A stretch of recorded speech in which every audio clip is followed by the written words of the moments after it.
Question करता है अभाज्य गुणनखंड विधि द्वारा 15, 12, 21 का मकसद था लक्ष्य ज्ञात करना है। चलिए हल करते हैं।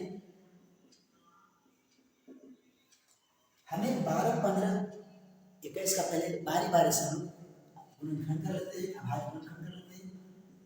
15 का निकाल लेंगे, 12 का निकाल लेंगे, 21 का निकाल लेंगे।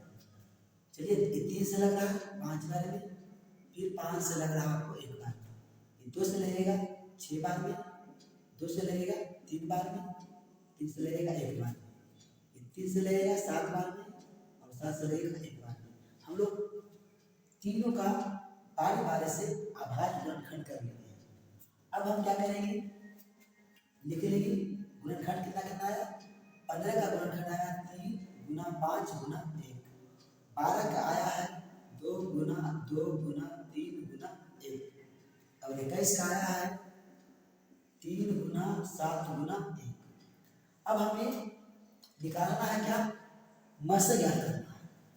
तो मकसद हम निकालेंगे कैसे, इसके लिए आपको कुछ दिमाग नहीं लगाना, बस थोड़ा सा बस टेक्स्ट लगाना है कि 3 संख्या अगर दिया हुआ है 15, 12, 21 का, तो ऐसा संख्या खोजना है, ऐसा गुणनखंड खोजना है कि जिसमें तीनों शामिल हो, है ना। तो इसमें देखिए इसमें 3 शामिल है, इसमें भी 3 शामिल है और इसमें भी 3 शामिल है।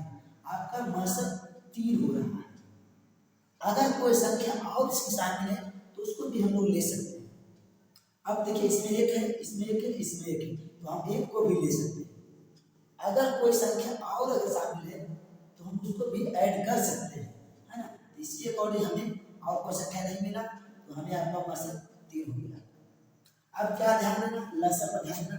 लसा में कैसे निकलता है, तो लसा में निकलता है, लसा निकालने का नियम है, कहता है कि जो भी संख्या ज्यादा बार रहेगा उसको लेना है। जैसे इसमें 3 है 1 बार, 5 है 1 बार, 1 बार है। जो देखिए इसमें 2 बार है और इसमें ये नहीं, इसमें ये नहीं। तो सबसे पहले हम 2 को शुरुआत करते हैं। 2 देखिए 2 बार है तो हम 2 को 2 बार ले लेंगे। और 3 देखिए इसमें 1 बार है, इसमें भी 1 बार है, इसमें भी 1 बार, तीनों में एक एक के तो ले लेना है कि अगर किसी में 2 बार तो 2 बार लेते, अगर किसी में 3 को 3 रहता तो 3 बार लेते, 2 और 1 वाला को नहीं लेते, है ना। तो ये 3 भी ले लेंगे, 2 भी लेवा गया, 3 भी लेवा गया। अब देखिए 5 बच रहा है, ये 5 इसमें है, इसमें ये नहीं, इसमें भी ये नहीं, तो 5 को भी हम लोग ले लेंगे, छोड़ेंगे नहीं, है ना, किसी की छोड़ना नहीं है। अब देखिए इसमें हो गया। अब देखिए इसमें 7 है ना, तो 7 इसमें भी है, दोनों में ये नहीं, इसमें भी सिर्फ है, तो 7 को भी हम लोग ले लेंगे।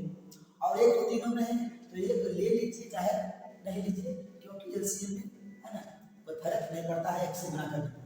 तो गुणा करने पर 2 दूनी 4 या 12, 12 में 60, 60 में 7 की जगह 420 आएगा, 420। इतना हमें आंसर आ गया मकसद लसा। अब फाइनल आंसर लिखना कैसे, अतः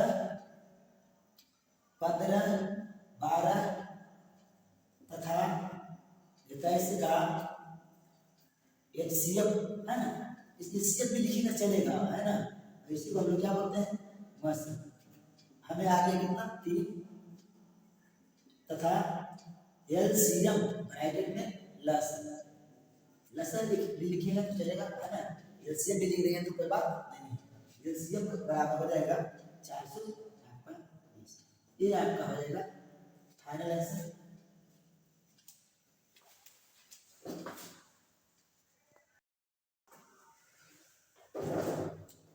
चलिए प्रश्न संख्या हम लोग 2 पर आ गए हैं। कहता है 0.18 पर पावर लगा हुआ बार, है ना, को p बटा q के रूप में बदले। इस टाइप का क्वेश्चन कभी कभार पूछ लेता है। चलिए इसको हम लोग बारीकी से सीखते हैं। सबसे पहले संख्या जो दिया हुआ बदलना है p बटा q के रूप में, क्या करें, सबसे पहले मान लेंगे, है ना। तो माना 0.18 बार बराबर हम लोग मान लिए x, या उल्टा लिख सकते हैं, माना x बराबर 0.18 बार, या ऐसे हम लोग बोलते हैं, है ना। अब इसमें हम क्या करते हैं, 0.18 ये जो बार लगा हुआ है इसको मतलब होता है 8 संख्या जो है बार बार रिपीट होकर है ना अनंत तक जाएगा इसी तरह। इसको समीकरण हम लोग फर्स्ट मान लेते हैं।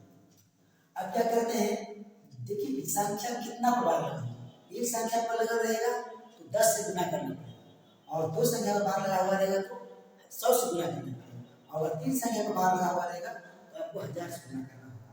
देखिए संख्या एक पर बार लगा हुआ है इसलिए हम लोग 10 से गुना करेंगे, लिखेंगे दोनों तरफ 10 से गुना करना है ना, गुना करना दोनों तरफ 10 से गुना करेंगे। देखिए क्या आएगा, 10 से गुना करेंगे x में है ना, 10 से गुना करेंगे x में, इधर भी हम गुना करेंगे है ना 10 से। अब 10 से गुना करेंगे x में तो हमें 10x मिलेगा, और जैसे ही आप 10 से गुना कीजिएगा इधर तो ये 10 उड़ का ना एक अंक इधर आ जाएगा, तो एक अंक इधर आ जाएगा, बाकी बचेगा इधर 8 8, इसी प्रकार चलते रहेगा है ना 8 8 अनंत समीकरण, इसको हम लोग 2 मानेंगे। अब क्या करेंगे, समीकरण 2 में समीकरण 1 को माइनस करने पर लिख देते हैं डायरेक्ट है ना, समीकरण 2 में से समीकरण 1 को घटाने पर, समीकरण 2 में से समीकरण 1 को हम लोग माइनस करेंगे। तो सबसे पहले समीकरण 2 लिखाएगा, समीकरण उसके बाद 1 लिखाएगा, दशमलव सामने दशमलव लीजिएगा ताकि घटाने में आपको आसानी हो है ना, सुविधा रहे।